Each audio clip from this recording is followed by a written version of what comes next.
Quyosh nuri opar sening daryolaringni, ta'riflashga so'z yetmaydi siymolaringni.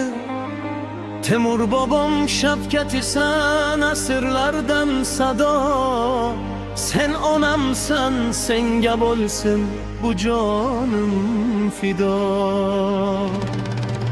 Farg'onangdan Xorazmgacha jannat hidi bor, Toshkent u Samarqanding jahonga iftixor. O'g'lonlaring mard va jasur, qizlaring go'zal, sening shaning buyukliging bo'lmoqda masal.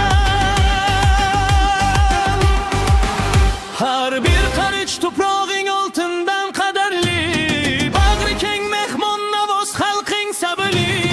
Bugun yangi sahifangni ochmoqdasan sen, dunyoni mardona qadam tashlamoqdasan sen.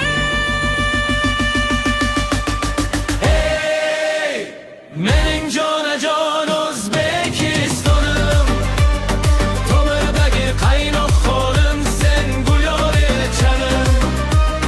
Qo'qdakillardan ayronan buldular shalvan, sening bilan butundir bu shirin jonim. Yasha gullaver ey ona yurtim, O'zbekiston mardlar yurti, mening matonatim.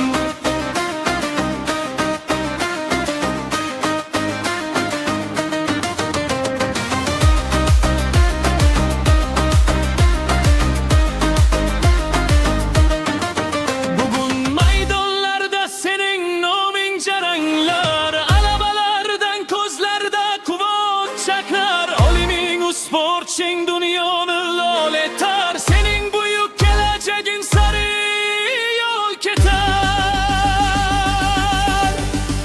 Ko'k ko'ylakli osmoningda tinchlik qushlari, amalga oshmoqda xalqim ezgu tushlari.